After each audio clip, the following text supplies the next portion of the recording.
I'm Mary, and I'm 29 years old. 6 months ago, I thought I knew what my future looked like. A comfortable house in suburban Connecticut, family dinners every Sunday, and a husband who promised to love me through everything. Then I found the divorce papers hidden in Kevin's briefcase and realized I'd been living in a fantasy. The house we'd bought together was now solely in his name. The joint accounts had been quietly emptied. Even our daughter Emma's college fund had mysteriously vanished into investments I couldn't access. Kevin had been planning this for months while I played the perfect wife. Where are you watching from today? Drop your location in the comments below and hit that like and subscribe button if you've ever felt completely blindsided by someone you trusted. You'll definitely want to stick around for what happened next. The divorce was swift and brutal. Kevin's family lawyer made me look like an unfit mother who contributed nothing to the marriage. Since I'd been a stay-at-home mom for 4 years, I had no recent employment history. The judge awarded Kevin primary custody, leaving me with every other weekend and alternating holidays. My lawyer, the only one I could afford, barely glanced at my paperwork. "You should have documented more," he said, reviewing Kevin's financial statements.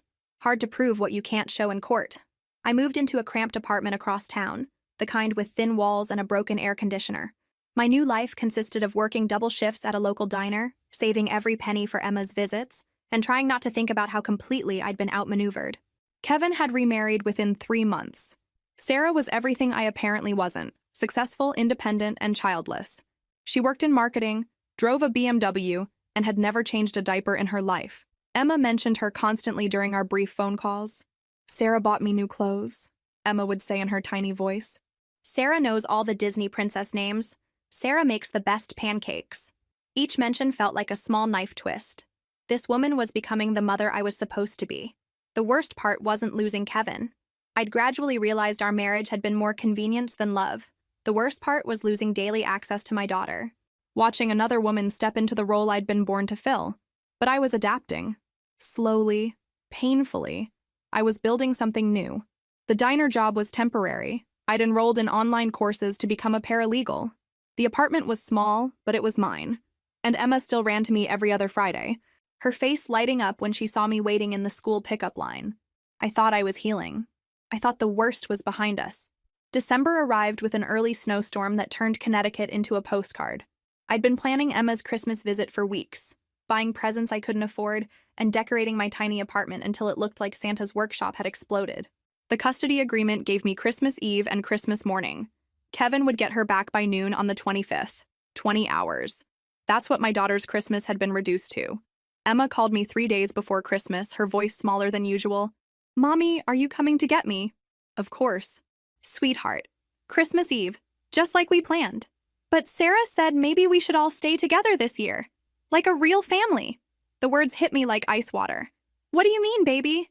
"She said it might be confusing for me to go back and forth, that Santa might get mixed up about where to leave presents." I gripped the phone tighter. "Santa knows exactly where you'll be, Emma. We talked about this, remember? You get Christmas Eve with Mommy, then Christmas Day with Daddy." "Okay," she whispered, but I could hear the uncertainty in her voice. After we hung up, I called Kevin immediately. "We need to talk about Christmas." "Mary, I'm at work. Your fiancé is telling our daughter she shouldn't come to my place for Christmas. That wasn't part of our agreement." Kevin sighed, that patronizing sound I'd grown to hate during our marriage. "Sarah's just trying to help." Emma seemed confused about the schedule. Emma was fine until someone started filling her head with ideas about real families. "The custody order is clear. Kevin, don't make this harder than it has to be. Look, we could be flexible here. What if we did Christmas morning all together, for Emma's sake?" The suggestion was so absurd I almost laughed. "Absolutely not. I'll pick her up Christmas Eve at 6, just like we agreed." "Fine, but Sarah's right. You know, all this back and forth isn't healthy for a 4-year-old. I wanted to scream that 4-year-olds shouldn't have to deal with back and forth because their fathers shouldn't abandon their families for younger women. Instead, I said, "See you Monday," and hung up. That weekend, I drove to Kevin's house to drop off Emma's presents. The house looked like something from a magazine. Perfect landscaping, expensive decorations, a Mercedes and BMW in the driveway. Sarah answered the door, wearing a cashmere sweater that probably cost more than my monthly rent. "Oh, hi, Mary." Her smile was practiced perfection. "Kevin's not here. I just wanted to drop these off for Emma." I held up the carefully wrapped packages. "That's so thoughtful." She took them with the kind of condescending kindness people use with children. Though, we've already gotten her quite a lot. Maybe next time check with us first. We don't want to overwhelm her. The audacity took my breath away. This woman, who'd known my daughter for 6 months, was telling me how to buy Christmas presents. Christmas Eve morning, I woke up with excitement I hadn't felt in months. Emma was coming home for Christmas. Not Kevin's house, home, to the place I'd made just for her. I'd hung lights around every window, baked sugar cookies shaped like snowmen, and wrapped her presents in paper covered with cartoon reindeer. The apartment looked magical, even if it was tiny. At exactly 6 o'clock, I pulled into Kevin's driveway. The house was ablaze with lights, and I could see movement through the large windows. A perfect family tableau, except my daughter should have been walking out that front door with her overnight bag. I knocked and waited. Sarah answered, still in that perpetual holiday sweater, but her expression was different, almost apologetic. "Mary, hi. Listen, there's been a little change of plans." My stomach dropped. "What kind of change?" "Emma's feeling a bit under the weather. Just a little cold, but Kevin thought it might be better if she stayed put tonight. You know how kids are when they're sick. They just want familiar surroundings."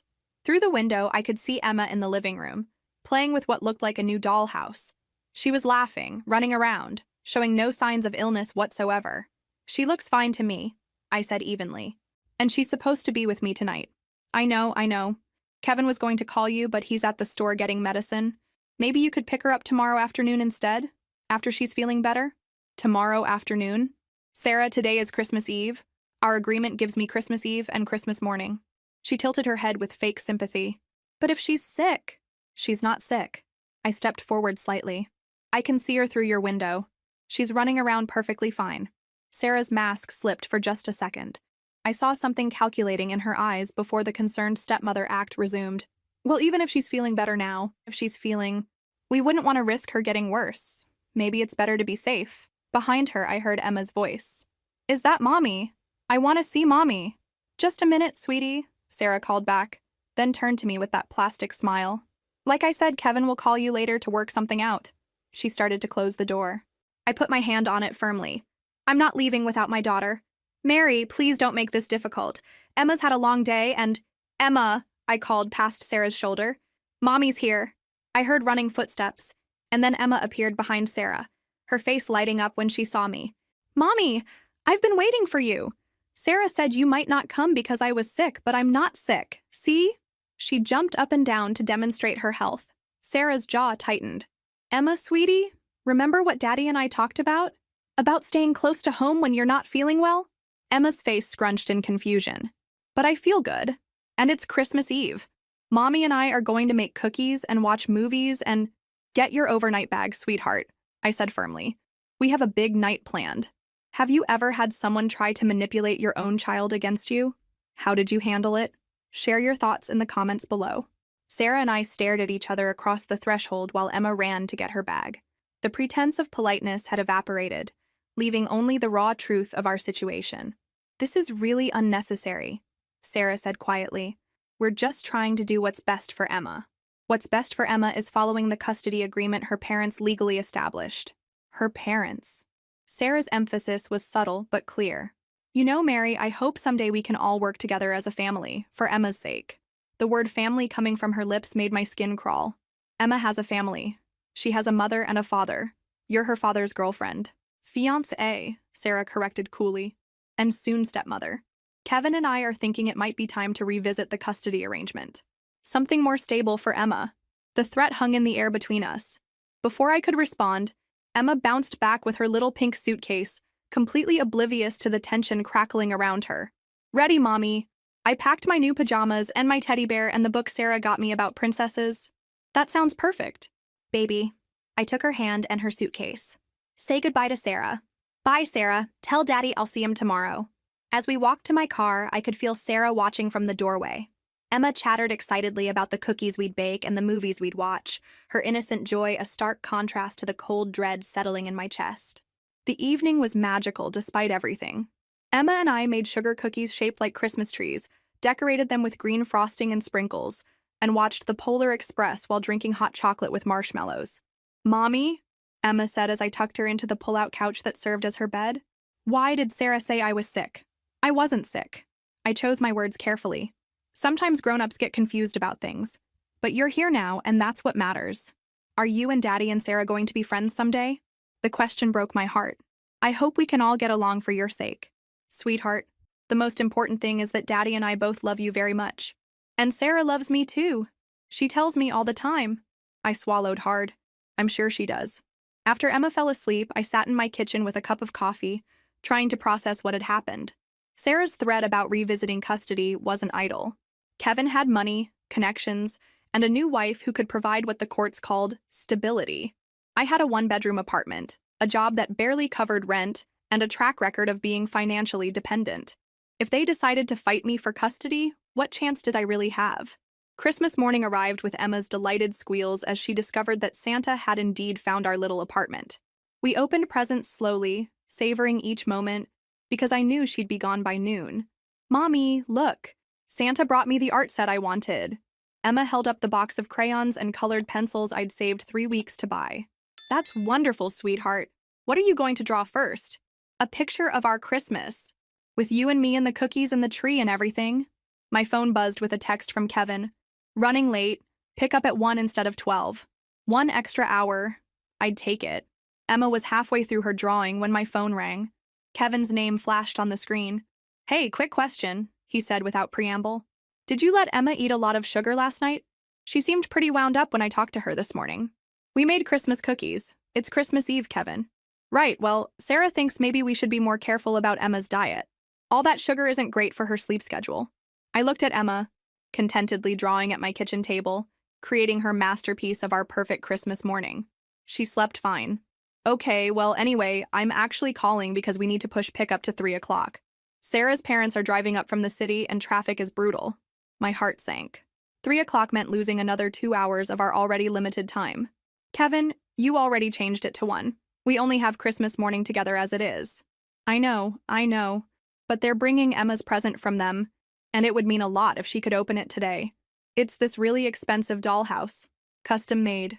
Of course it was expensive. Everything in Emma's other life was expensive. Fine, 3 o'clock. When I told Emma about the delay, she was thrilled. More time with Mommy, she cheered, throwing her arms around my neck. At 2:45, I started getting Emma ready to go. She moved slowly, dragging her feet as she packed her bag. Do I have to go back today, Mommy? Yes, sweetheart. But we had such a wonderful time, didn't we? The best time ever. She hugged her stuffed animal tight. I wish I could live with you all the time. The words were like a punch to the gut. I wish that too, baby. At exactly 3 o'clock, I drove to Kevin's house with Emma's bag and her new artwork carefully stored in a folder. The driveway was full of cars, Sarah's BMW, Kevin's Mercedes, and 2 others I didn't recognize. Through the windows, I could see people gathered in the living room, drinks in hand, laughing. A party. They were having a Christmas party while I sat alone in my empty apartment. Emma rang the doorbell, and Kevin answered wearing a sweater I'd never seen before, probably Sarah's choice. Hey, Em, how was your night with Mom? Amazing. Look what I drew. Emma held up her Christmas picture proudly. That's great, sweetheart. Why don't you go show Sarah and her parents? Emma ran inside, leaving Kevin and me on the doorstep. I could hear her excited voice explaining her drawing to a room full of strangers. So, Kevin said awkwardly, how are things? Things are fine, Kevin. Emma had a wonderful Christmas. Good. Listen, Sarah mentioned you seemed upset yesterday about the custody thing. She was just thinking out loud. You know, nothing official. Nothing official yet. I corrected. The words came out sharper than I intended. Kevin shifted uncomfortably. Mary, come on. We're all trying to make this work for Emma's sake. Are we? Because from where I stand, it looks like you're trying to push me out of my daughter's life. That's not... Look, maybe we should talk about this later, when we're not both stressed about the holidays. Through the open door, I could hear laughter and conversation. Emma's voice rose above the others. My mommy makes the best cookies in the whole world. Mom makes good cookies too, I heard Sarah say. Maybe we can make some together next time. The casual way she inserted herself into every aspect of Emma's life made my blood boil. Kevin, I need to ask you something and I want an honest answer. He crossed his arms. Okay. Are you planning to file for full custody? The pause before his answer told me everything. We're exploring our options. Based on what grounds? Mary, you work at a diner. You live in a one-bedroom apartment. Emma's bedroom here has her own bathroom, a walk-in closet, and educational toys chosen by child development experts. I work at a diner because I'm putting myself through paralegal school while trying to rebuild the life you destroyed. Emma's bedroom at my place has everything she needs, plus something your house can't provide. Which is her mother's undivided attention. Kevin's jaw tightened. Sarah loves Emma like her own daughter. Sarah has known Emma for 6 months. I carried her for 9 months, gave birth to her, nursed her through every illness, celebrated every milestone. You don't replace that with expensive toys and a bigger bedroom. Maybe not, Kevin said quietly. But courts care about stability. Mary, financial stability, educational opportunities. Emma could go to private school here. She could have tutors, music lessons, sports camps. Things I can't afford, you mean. Things that would give her advantages. I stared at him. This man I'd once loved enough to marry, who was now calculating how to take our daughter away from me based on dollar signs. She's 4 years old, Kevin. She doesn't need advantages. She needs her mother. She has you every other weekend. Every other weekend. I repeated the words slowly. Is that really what you think motherhood should be reduced to? Twice monthly visits? Before he could answer, Emma appeared in the doorway. Mommy, come see the dollhouse. It's as big as my bedroom. I knelt down to her level. That sounds amazing, sweetheart. But Mommy has to go now. But you just got here. I've been here for a few minutes, Em. We spent all morning together, remember? Oh yeah, her face brightened. We made the best Christmas ever. When can we do it again? Soon, baby. Very soon. I hugged her tight, breathing in the scent of her shampoo, memorizing the feel of her small arms around my neck. These moments were becoming precious because I was learning they could be taken away. As I drove home through the darkening afternoon, Sarah's words echoed in my mind. Maybe it's time to revisit the custody arrangement. They were coming for my daughter, and I was just beginning to understand how much I was willing to fight to keep her. I had no idea that in less than a week, everything would change, that I would discover something that would give me all the ammunition I needed to not just fight back, but to win. 3 days after Christmas, I made a decision that would change everything. I hired a private investigator. The woman's name was Janet Mitchell, a former police detective who specialized in custody cases. Her office was small but professional, filled with case files and certificates that proved she knew how to find things people wanted to keep hidden. I need to know everything about my ex-husband's financial situation, I told her. His new fiancé, his business dealings, anything that might be relevant to a custody case. Janet studied me across her desk. This isn't cheap, Mary. Are you sure you want to go down this road? I thought about Kevin's threat, about Sarah's smug confidence, about the way they were slowly erasing me from my daughter's life. I'm sure. It'll take a few weeks to compile everything. In the meantime, document every interaction with them. Save every text, every email, every voicemail. Keep detailed notes about your visits with Emma, times, activities, anything unusual, she says. I left Janet's office feeling lighter than I had in months. For the first time since the divorce, I was taking action instead of just reacting. That evening, Emma called from Kevin's house. Mommy, guess what? We're going on a big trip. Oh, really? Where to? Sweetheart? Sarah says it's a surprise, but I heard her tell Grandma Patricia we're going to Disneyland. My stomach dropped. When is this trip happening? After New Year. Sarah says we'll see Mickey Mouse and stay in a castle and eat princess food. The trip would eat into my custody time. I was certain of it. That sounds wonderful, baby. Make sure to take lots of pictures to show Mommy. After we hung up, I immediately texted Kevin. Need to discuss Emma's Disneyland trip and how it affects our custody schedule. His response came 2 hours later. We'll work something out. But I knew better now. Working something out meant I'd get whatever scraps they decided to throw me. The next morning, I called Janet. They're planning to take Emma on a week-long trip to Disneyland. It's going to interfere with my custody time. Document everything, Janet said. Date, time, how you found out, their response when you questioned it. Keep building your case. New Year's Eve arrived gray and cold. I spent it alone in my apartment, watching the ball drop on TV while Emma celebrated at Kevin's house. Sarah had posted photos on social media. Emma in a sparkly dress, holding a mini champagne glass filled with apple juice, surrounded by adults I didn't recognize. My daughter was living a life I wasn't part of. Worse, she was forgetting what life with me was like. January 2nd, Kevin texted, picking Emma up early for Disneyland prep. Can we switch to Saturday afternoon instead of Friday? Another hour stolen. Another small victory for them. Fine, I texted back. But we need to discuss the missed custody time. Already talked to my lawyer. Trip doesn't technically violate the agreement since we're only gone 5 days. Technically, everything with Kevin had become about technicalities.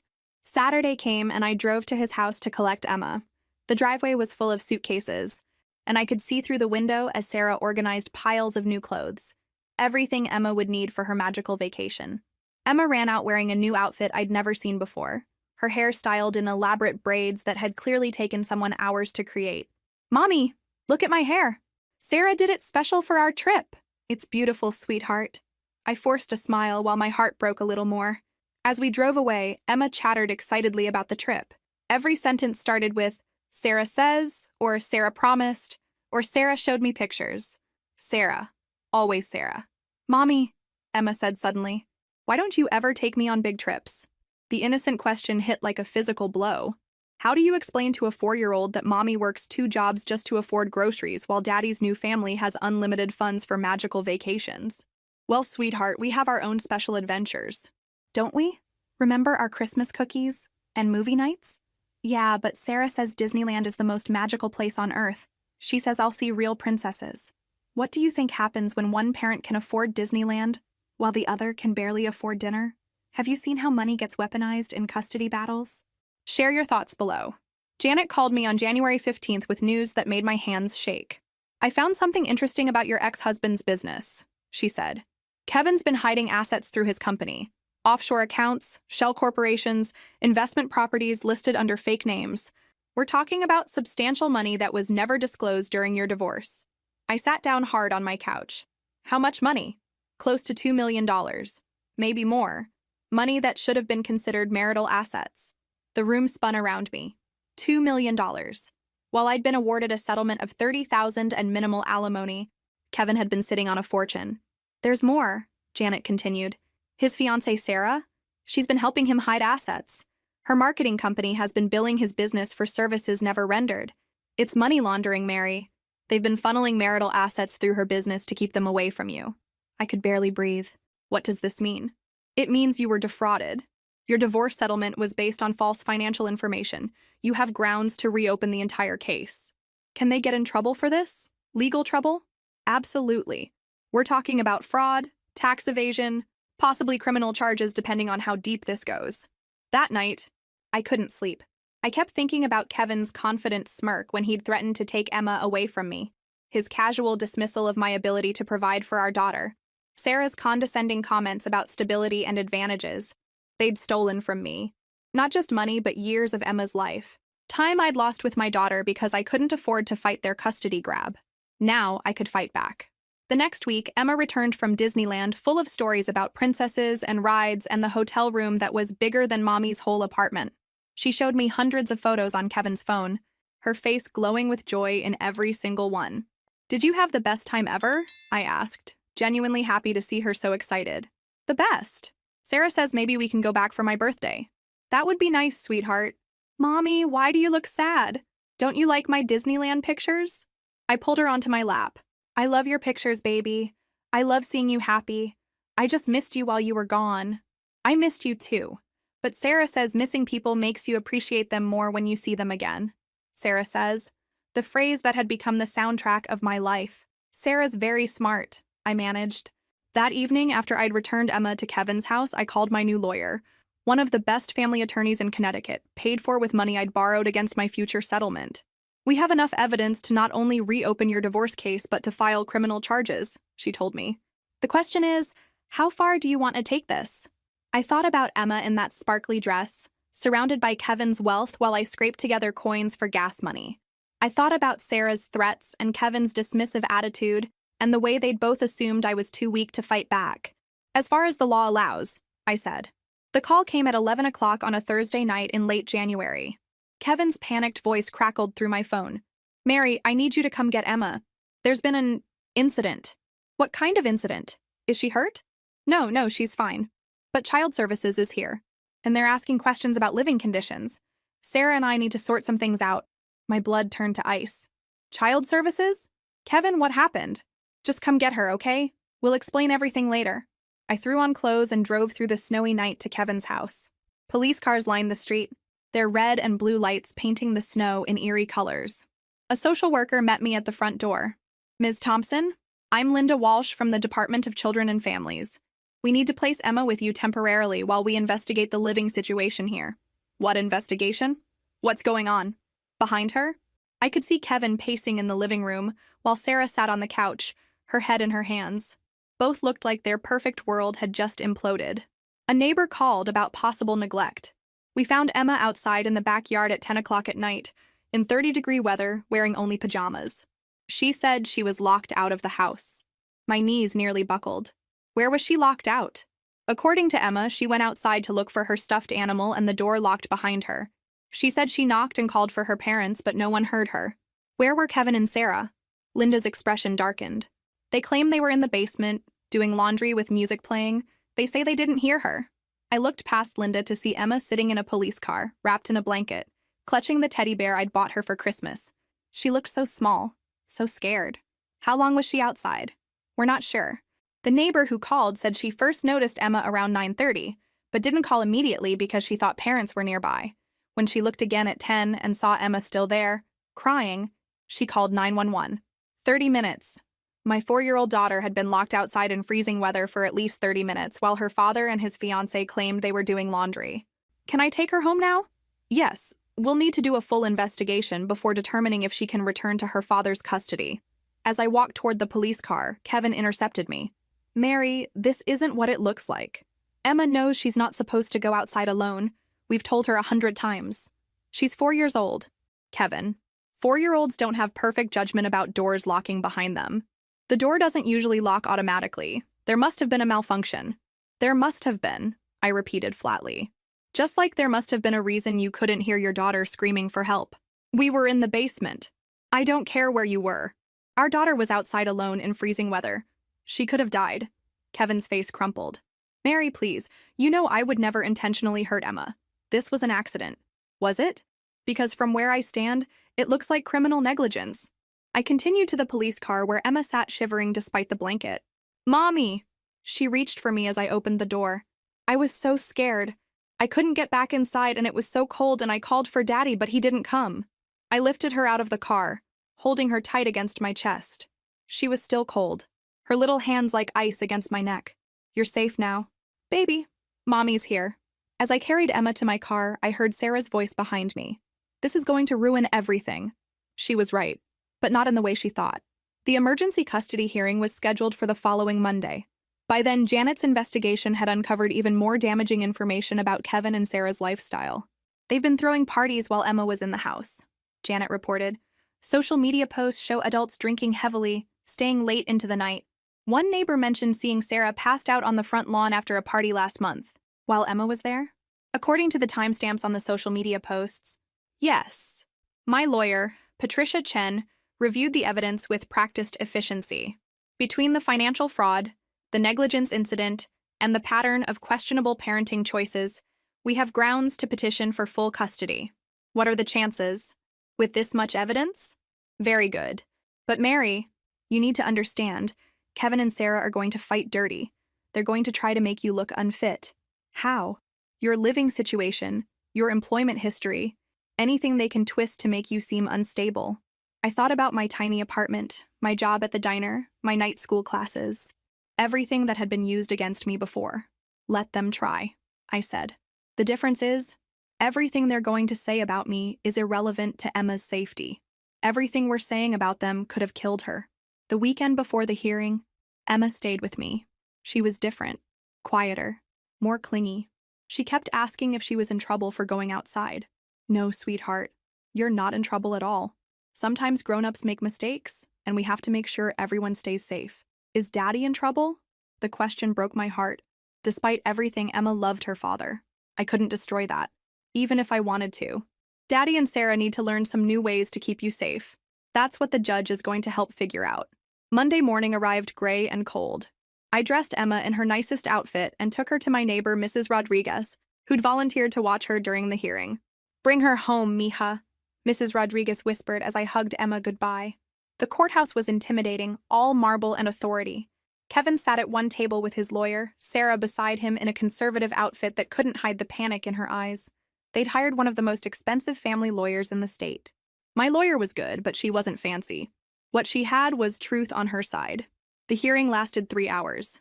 Kevin's lawyer tried to paint me as a vindictive ex-wife using my daughter as a weapon. My lawyer presented bank records, social media posts, police reports, and Janet's investigation findings. The moment that changed everything came when Judge Morrison asked Kevin directly, "Mr. Thompson, can you explain how you didn't hear your daughter calling for help?"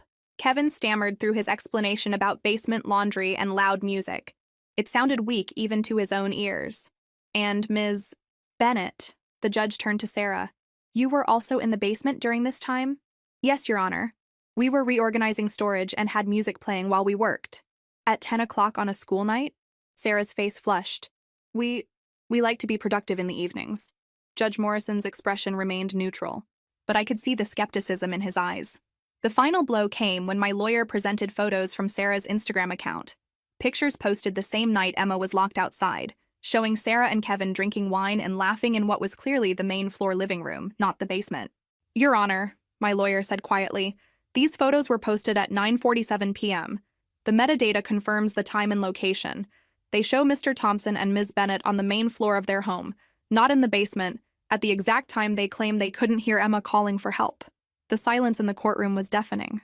Judge Morrison didn't rule immediately. He scheduled a follow-up hearing for the following week, ordering supervised visitation for Kevin and a full investigation into the household by Child Services. "This is temporary," Patricia warned me as we left the courthouse. "Don't celebrate yet." But I couldn't help feeling hopeful for the first time in months. Emma was safe with me, and the truth was finally coming out. That evening, as Emma and I made dinner together in my tiny kitchen, she asked the question I'd been dreading. "Mommy, am I going to live with you now?" "We'll have to wait and see what the judge decides, sweetheart."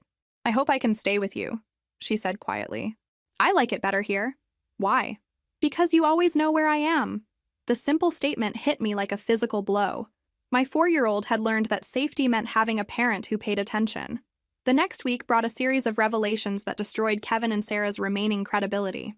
The Child Services investigation uncovered evidence of regular parties, inadequate childproofing, and a household where Emma's needs consistently came second to the adult's social life. More damaging was the financial investigation triggered by our custody case. The IRS had taken notice of Kevin's hidden assets, and federal agents were now involved in what had become a criminal case. Kevin's lawyer called Patricia on Thursday with a settlement offer. "He wants to negotiate," Patricia told me. "Full custody to you, supervised visitation for him, and he'll pay you the money you should have received in the original divorce settlement." "How much money?" $800,000. Plus ongoing child support. That's triple what you're getting now. I sat in stunned silence.